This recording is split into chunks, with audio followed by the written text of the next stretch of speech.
Hola mis queridos alumnos, ¿cómo están? El día de hoy vamos a desarrollar el tema de la semana número 2, el cual consiste en la realidad lingüística del Perú. Entonces vamos a trabajar todo lo que tiene que ver con la denotación de las lenguas habladas en el Perú, las que se dejaron de hablar, las familias lingüísticas, las lenguas que todavía se hablan y algunas que están en procesos de extinción. Y también vamos a abarcar un poquito de los aspectos históricos de la lengua castellana, la influencia del latín y de otras lenguas que dieron justamente origen a nuestro vocabulario, a nuestro léxico castellano y también algunas reglas de nuestra lengua, ¿no?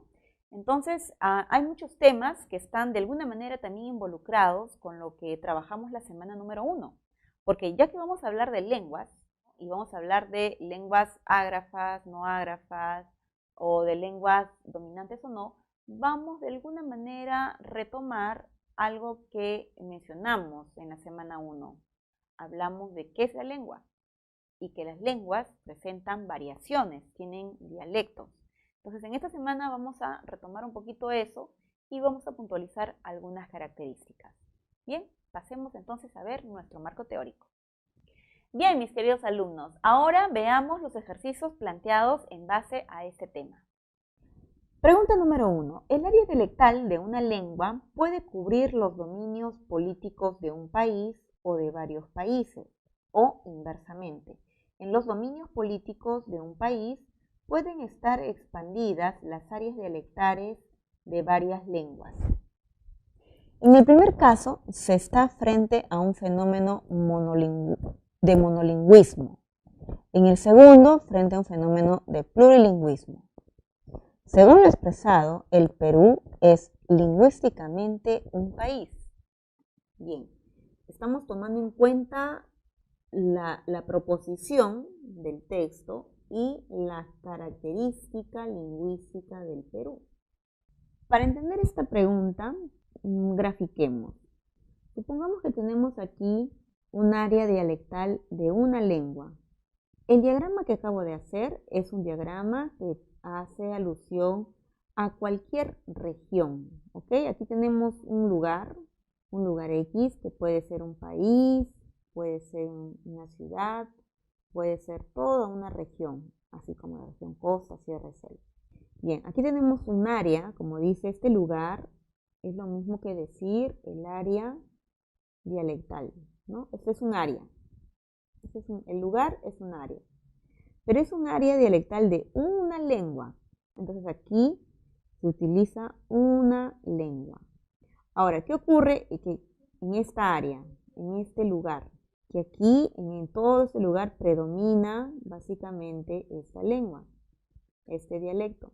Se habla en todas sus regiones, ¿no es cierto? En la mayoría de regiones, o sea, casi no hay espacio que se escape al uso de esta lengua. Entonces, si en una región principalmente domina una sola lengua, estamos frente a un caso de acá tenemos una lengua, tenemos un caso de monolingüismo. Aunque el enunciado también nos avisa de que de repente esta lengua no solamente abarca un país, sino que también abarca otros países. De repente también en otra área dialectal, en otro país, en otra nación, también se habla esta misma lengua. Vamos a ponerle, para poder homogeneizar, lengua A, también se habla en otro país esta lengua A, ¿no? Entonces es un caso de monolingüismo. Inversamente, como dice según el texto, en los dominios políticos de un país, ok, aquí tenemos entonces otro país, otra región, otro lugar, tenemos otra área dialectal, pueden estar expandidas las áreas dialectales de varias lenguas. O sea, aquí tengo una lengua B, de repente por acá tengo una lengua C, de repente tengo una lengua D, o tal vez tengo una lengua E o una lengua F. Muy bien, entonces en un país pueden estar expandidas las áreas dialectales de varias lenguas. ¿Qué quiere decir? Que en este lugar, en este país, en esta región, se hablan distintas lenguas. Entonces estamos frente a una realidad de plurilingüismo, plurilingüe. Es una área plurilingüe. Entonces el Perú, según lo que se acaba de expresar, o según lo que nos está proponiendo el enunciado, ¿el Perú está en este grupo? En el Perú hay monolingüismo, en la mayoría de regiones siempre se habla, en todo el Perú se habla solo el castellano. No, en el Perú se hablan distintas lenguas. Sabemos que se habla el quechua, se habla el aymara, se habla la guaruna, se habla el shipibo, el tucano, se hablan diferentes lenguas. Entonces estaríamos en esta región, plurilingüe. La clave correcta sería la letra C. Pregunta número 2. El préstamo lingüístico consiste en la transferencia de elementos lingüísticos, principalmente de tipo léxico. Y tipo léxico quiere decir que es principalmente por la palabra, ¿no? Las palabras que usan las personas, de una lengua fuente, la lengua originaria, la lengua de la cual nacen las palabras, a otra, lengua receptora, es decir, la lengua que va a tomar esa palabra, ese léxico de la otra. El elemento prestado designa referente nuevo para el cual la lengua receptora no dispone del término que lo designe. Es decir, esta lengua receptora, esta lengua que va a tomar la palabra, es porque no tiene esa palabra en su vocabulario. Teniendo en cuenta lo anotado, marque los enunciados que contienen arabismos. Esto es referente que designa cultura musulmana, porque de ahí provienen los árabes. Luego, marque la clave correcta. 1. El Islam fue la religión fundada por el profeta Mahoma. Aquí, como vemos, principalmente los sustantivos que aparecen son Islam, religión, profeta y Mahoma.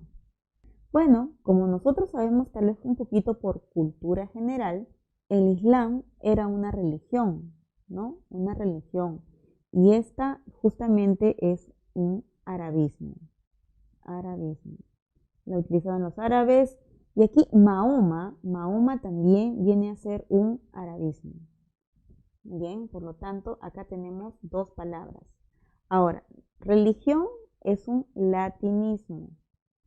Y profeta también es un latinismo. En la número 2, en la ceremonia se sirvieron un buen champán y coñac. Los sustantivos que vemos son ceremonia, champán, coñac. Bien, la palabra ceremonia viene a ser un latinismo. Champán y coñac vienen a ser galicismos, es decir, palabras que provienen del francés. La palabra jugador en la número 3, un jugador peruano de fútbol hizo un gol extraordinario. La palabra jugador es un latinismo. Ahora, fútbol y gol son sustantivos que pertenecen a la lengua inglesa. Entonces se les dice anglicismos, los dos. Y en la número 4 dice, 2 jeques y un alguacil asistieron a la corrida de toros.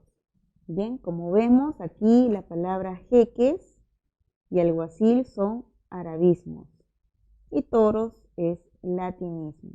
Por lo tanto tenemos 2 y en las demás 0, otro tipo de palabras. Por lo tanto, la clave correcta sería la 1 y 4.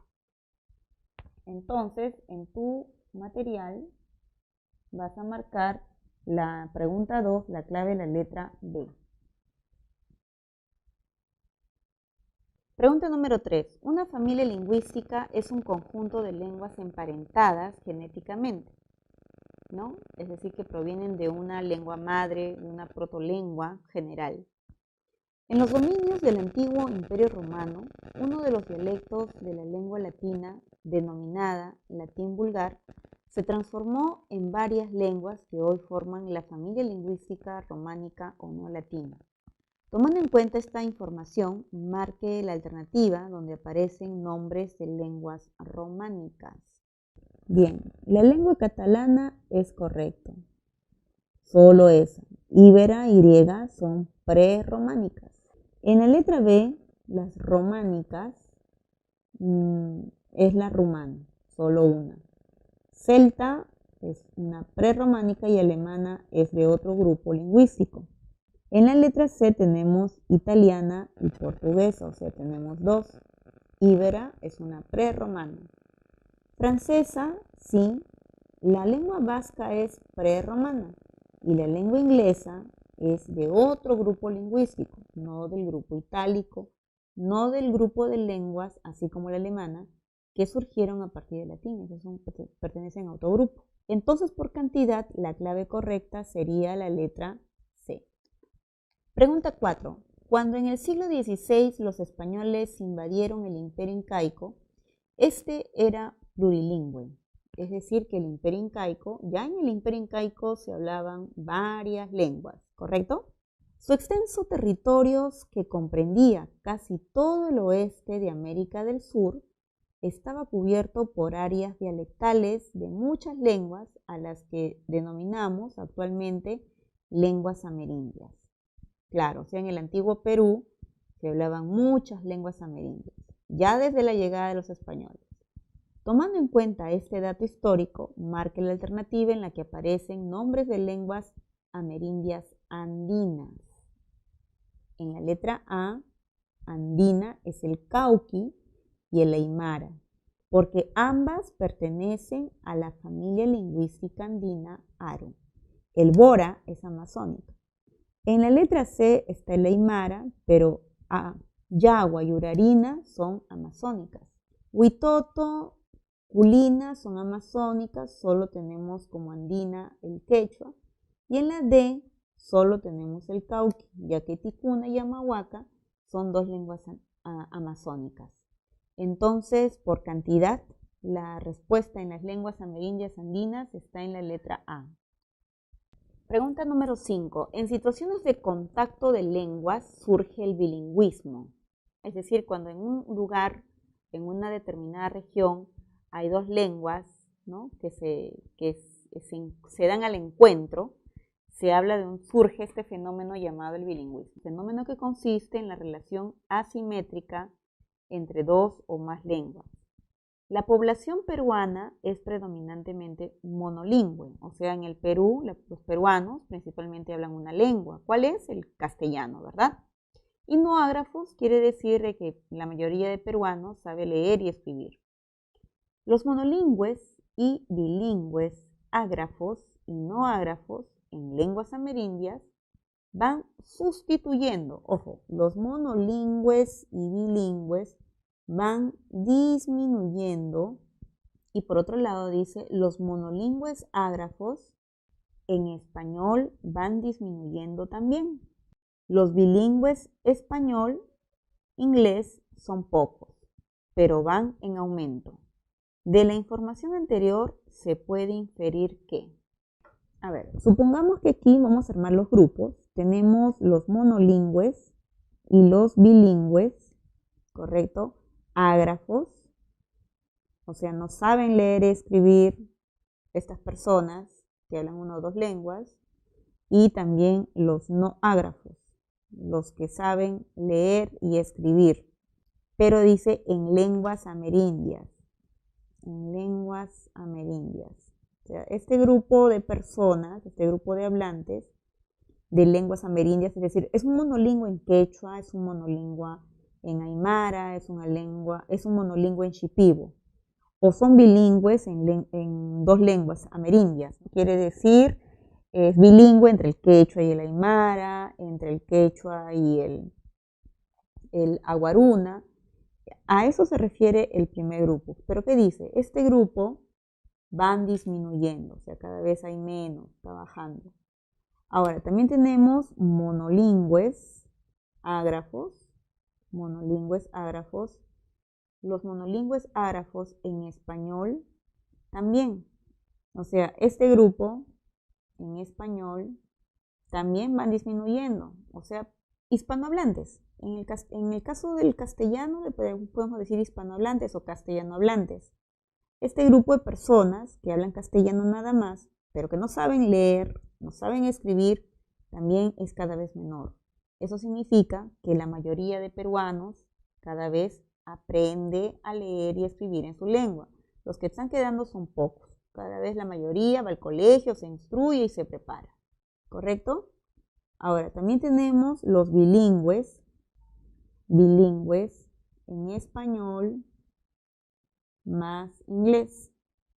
Bilingües, ¿no es cierto? Bilingües, dice, los bilingües, español, inglés, son pocos, hay pocos, pero están en aumento, están creciendo. Cada vez hay más hispanohablantes que quieren aprender como segunda lengua el inglés.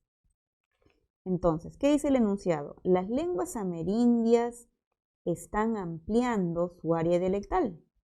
No, porque hemos dicho que cada vez en lengua amerindia hay menos, entonces eso sería falso. Las lenguas amerindias amazónicas se van incrementando. A ver, amazónicas están dentro del grupo de las lenguas amerindias y hemos dicho que van en descenso. Falso. La lengua española está sustituyendo a las amerindias. Claro, justamente hablábamos de que en el Perú hay la mayoría de bilingües, son pocos, ¿no es cierto? Pero cada vez tenemos un mayor predominio de la lengua castellana. Entonces este enunciado sería cierto. Las lenguas andinas están sustituyendo a las amazónicas. En el texto nos infiere que las andinas invadan el campo lingüístico de las amazónicas. Entonces es falso. Mi alternativa correcta sería la letra C. En la pregunta número 6, en el diccionario de la lengua española hay latinismos, esto es, préstamos léxicos y locuciones que pasaron del latín clásico o sermum eruditus al español. Durante el prolongado contacto entre ambas lenguas, los latinismos verbalizan referentes de la cultura latina. Según esta información, marque el enunciado donde la palabra subrayada constituye latinismo. En la letra A, la palabra quipu, que es la palabra que está subrayada, constituye un americanismo, porque esta palabra proviene de una voz quechua. Referéndum es una palabra que por su terminación, M, alude al latín. En la letra C, la palabra líder es una palabra que proviene del inglés, por lo tanto constituye un anglicismo. Y en la letra D, la palabra alcalde proviene del árabe. Entonces, vamos a llamarle arabismo. Según lo que pide la pregunta, nada más se orienta a la letra B. Latinismo es la palabra referéndum. Pregunta número 7. La Amazonía peruana es la parte del territorio nacional que muestra mayor complejidad lingüística. En esta región se hablan actualmente alrededor de 48 lenguas que forman parte de 17 familias lingüísticas. Dichas lenguas son tradicionalmente vehículos de comunicación en áreas culturales preagrícolas y preurbanas. Sus hablantes van siendo sustituidos por variedades regionales de la lengua española. Bueno, esto quiere decir que evidentemente en la Amazonía peruana, si bien es cierto que se hablan muchas lenguas amerindias, el español siempre está ocupando un lugar privilegiado dentro de los hablantes, dentro del interés lingüístico de los hablantes. De la aseveración anterior se puede inferir que las lenguas amazónicas carecen de estructura gramatical. Si carecieran de estructura gramatical, sencillamente no serían lenguas porque no tendría sentido usar algo que la gente no va a comprender. Entonces el enunciado sería falso. No presentan préstamos lingüísticos. El préstamo es un fenómeno verbal, es un fenómeno lingüístico necesario, natural, más aún con la influencia de la ciencia y la tecnología. en muchas formas culturales, ¿no? Como la Internet, por ejemplo. Entonces, ese enunciado también sería falso. Las lenguas amerindias, tanto la quechua como la amazónica, requiere de algunas palabras, tal vez del castellano, para poder explicar algunos fenómenos culturales o educativos. No tiene hablantes bilingües. Eso es difícil. La mayoría de lenguas amerindias sí, ya que los hablantes utilizan su lengua materna, por ejemplo el aymara, también utilizan el castellano para sus relaciones educativas o laborales. Entonces, no tienen sería algo tajante, algo absoluto, y eso es falso. Ahora, no ágrafos quiere decir que la mayoría de estos bilingües sabe leer y escribir. Entonces, eso también es falso porque es un extremo, ¿no? Hay ágrafos y no ágrafos. En la D dice, a ver, las lenguas amazónicas tienen dialectos regionales. Claro, porque las lenguas amazónicas, dependiendo de su zona de contacto, van a presentar cambios.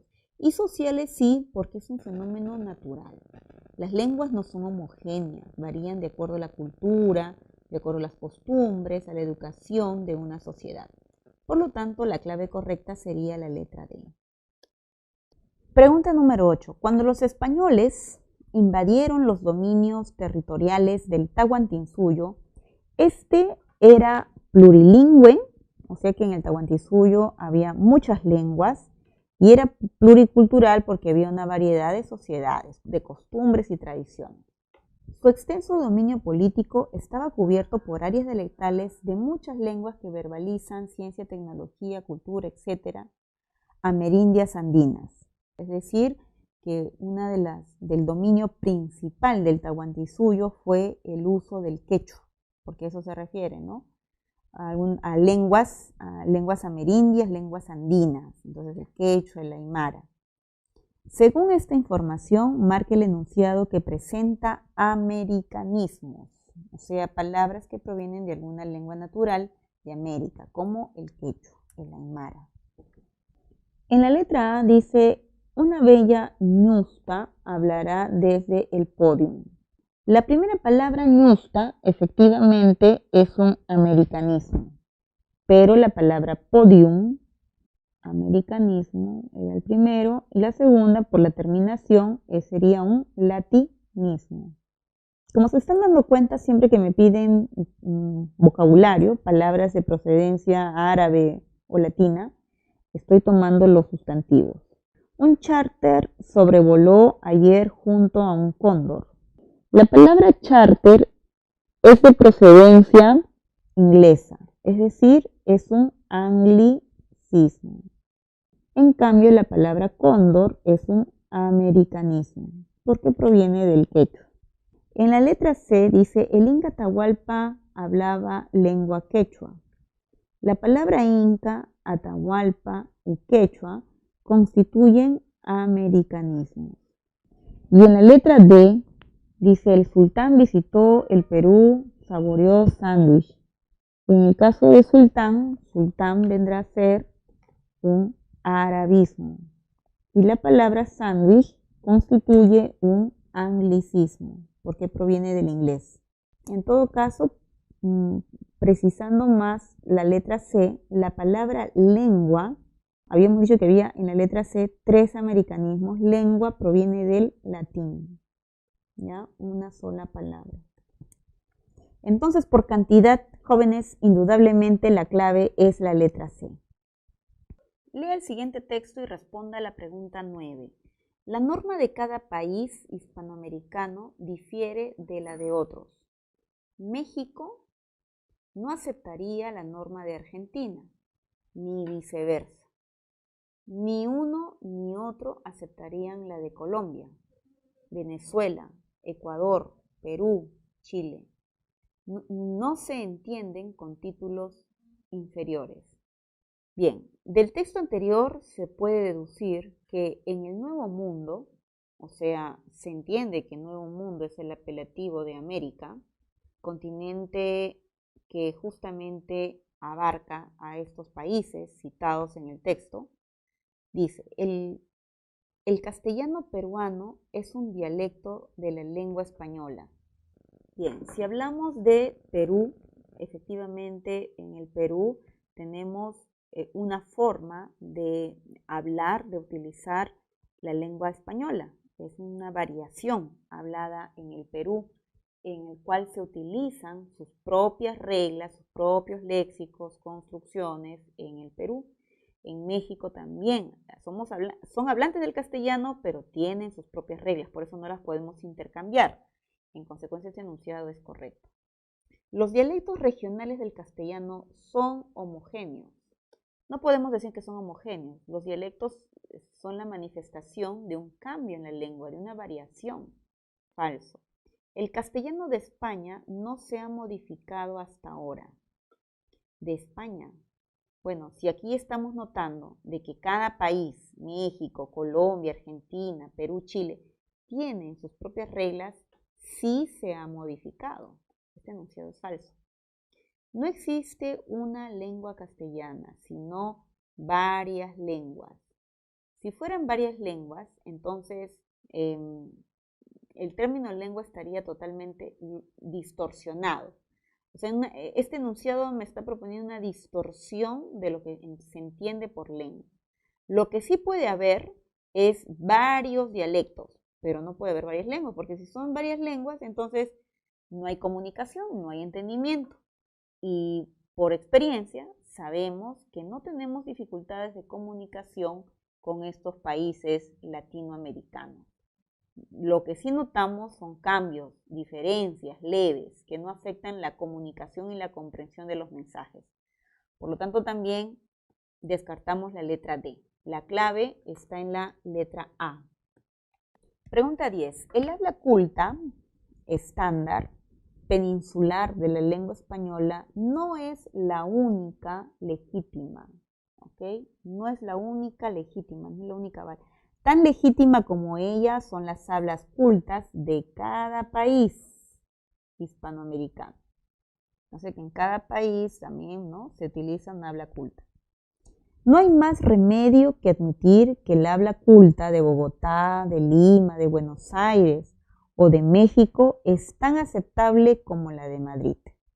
Dice, del texto anterior se puede inferir que la norma culta de España es considerada legítima.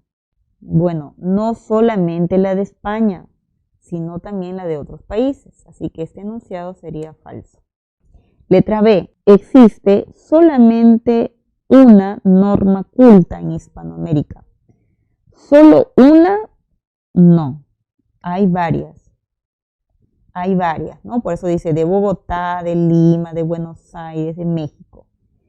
C. La pluralidad de normas cultas en español es una realidad. Claro, dice, no hay más remedio que admitir que el habla culta de Bogotá es tan aceptable como la de Madrid. Entonces, evidentemente hay una pluralidad de normas y esto es verdadero. Y en la D dice, el castellano hablado en Lima es la norma culta del Perú. De todo el Perú, no. ¿Ok? Solamente la forma de hablar de los peruanos es para el Perú. Entonces la letra C es la respuesta. El enunciado expresado en dialecto estándar, o sea, el dialecto adecuado, sin errores, debe estar estructurado en concordancia con las pautas o reglas de la gramática normativa actual. Por eso el dialecto estándar no debe presentar errores ni marcas de dialectos regionales. Según esta afirmación, marca el enunciado formalizado normativamente, o sea, bien escrito, bien expresado. A. Liz y Iris están asustados porque ellos lo han amenazado. A ver, aquí decimos Liz y Iris. Aquí tenemos un caso de cacofonía, porque hay dos secuencias de I. Por otro lado, hay una falta de concordancia. Debería decir están asustadas, porque ellos las han amenazado. Aquí este lo debió estar reemplazado, expresado con las. Hay un caso de loísmo. Entonces es inadecuado. B. Los Sahuauraura son descendientes del Inca Huayna Cápac. Bien, aquí tenemos un plural, hay concordancia nominal y toda la oración B es correcta. Un grupo de lenguas amazónicas se están extinguiendo. En lugar de decir se están extinguiendo, debería decirse está en extinción. Y en la letra D, la Tomasa Paucar, esposa de José Amaru, murió ajusticiado. Bueno, no debería utilizarse aquí el artículo ante un nombre. Y murió ajusticiada. Acá hay una falta de concordancia entre el género femenino. Por lo tanto, la clave correcta sería la letra B. Pregunta número 12. En la comunicación verbal, escrita u oral óptima, los elementos léxicos que verbalizan el mensaje deben ser idóneos y adecuados, contextual y situacionalmente, o sea, debe haber precisión léxica. Según esta aseveración, marque el enunciado donde se advierte la referida exigencia normativa. O sea, me están pidiendo en qué alternativa hay precisión léxica. Esto significa entonces que las palabras que se han elegido, los elementos léxicos, quiere decir las palabras, son adecuadas, son idóneas en la oración, son precisas en la oración. A eso se refiere la precisión léxica, ¿no? Entonces hay que buscar este aspecto normativo en la alternativa. Fernando está con una enfermedad incurable. Aquí, como vemos, el verbo dice está. Y en lugar de está con una enfermedad, debería decirse padece de una enfermedad incurable. La doctora Isabel nos prescribió un buen jarabe. Claro, la doctora prescribe, correcto. Arturo no tiene tiempo para visitar a sus hijitos. En lugar de decir no tiene tiempo, debió sustituirse con la frase no dispone de tiempo para visitar a sus hijitos. Mi abuelo Jacinto ya no está con buena salud. Y en lugar de decir ya no está, ya no goza, ¿verdad?, de buena salud.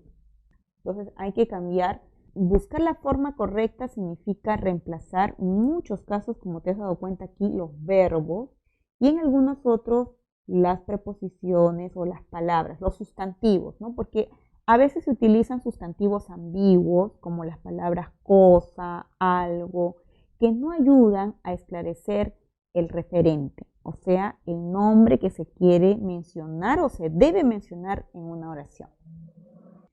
Bien, alumnos, espero que la semana número 2 la hayan entendido, la hayan comprendido. Por favor, no se olviden de dar su like a su profesora de lenguaje y también, por favor, no duden en hacer sus consultas, preguntas, para poder terminar satisfechos la semana 2 y comenzar luego la que viene, la 3, que tiene que ver con la gramática de la lengua. Bien, entonces espero que este curso haya sido interesante y que ustedes apliquen todos los conocimientos al momento de plantear bien su pregunta. No se olviden, siempre subrayen la parte sustancial, la instructiva en la pregunta, para apremiar, para ganar, optimizar al máximo nuestro tiempo en la solución de los ejercicios. Nos vemos la próxima semana, chicos. Hasta pronto.